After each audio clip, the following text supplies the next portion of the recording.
Hey everyone, it's Elise, your kitchen shrink, and you're watching ETV, the place to be to nourish your mind and body to flourish. So it's another Q&A Wednesday, and we've got a question here. And this question comes from Jody from Seattle, Washington. And she writes, Dear Elise, the holidays seem to be the most stressful time of the year for me, and without a doubt, there is a lot going on. Between work, kids, and family, holiday parties, it seems like my inbox is never empty. And I don't feel like I'm actually catching a break. Not to mention, with everything going on, I totally neglect myself and usually end up getting sick. I can't afford getting sick this holiday. What are some ways to prevent this or react to stress in a positive way? So, thank you, Jody, and this is a great question. And I know what you mean. Things get crazy, especially around the holidays. So this is a great question, and it's two parts. Because, number one, I want you to get really clear on what is stressing you out. It sounds like there's a lot of family things, it's the holidays, there's work, etc. But what is it about those things that's actually stressing you out? So getting clear on what it is exactly, and then being able to target it. And I'm going to give you some tips so that you can kind of hone in on what is stressing you out and then how to counteract that and prevent that from happening in your life. So there are so many different stressors in your life on a daily basis, and we really can't avoid it. So the only real reason or the real thing is to actually deal with it.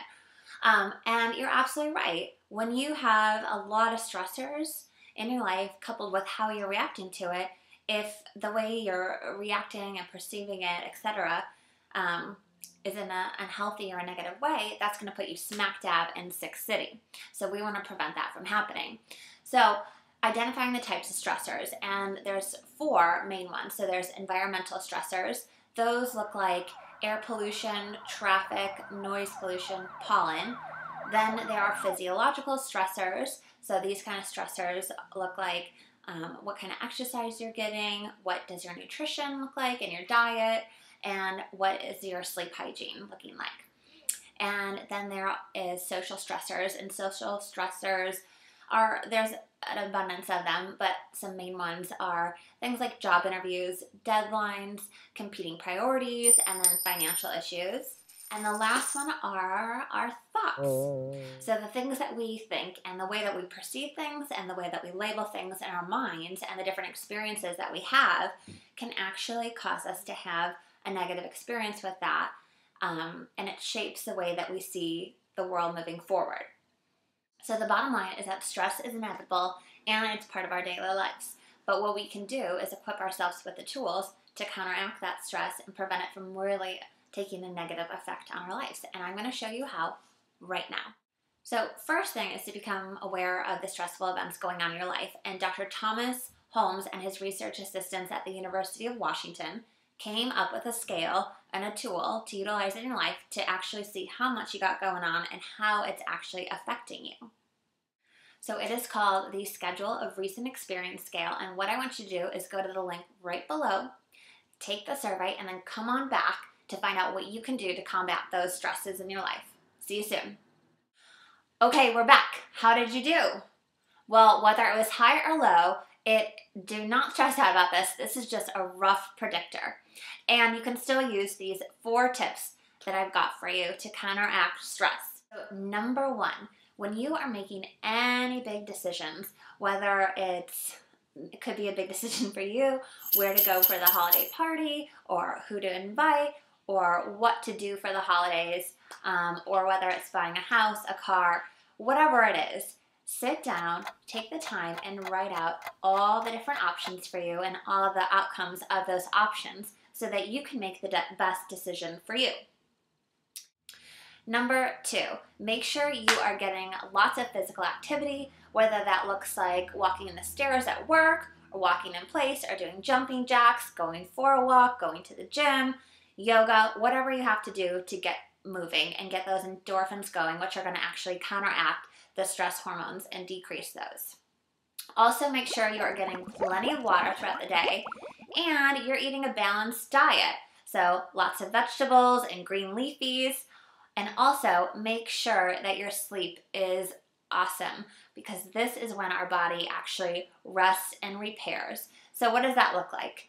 That looks like going to bed at a certain time and also getting up at a certain time. And if you need to make some type of a ritual or routine about that, whether you read a book before you go to bed or 15 minutes before you go to bed, or you're just laying down and relaxing and listening to some music, do whatever you have to do.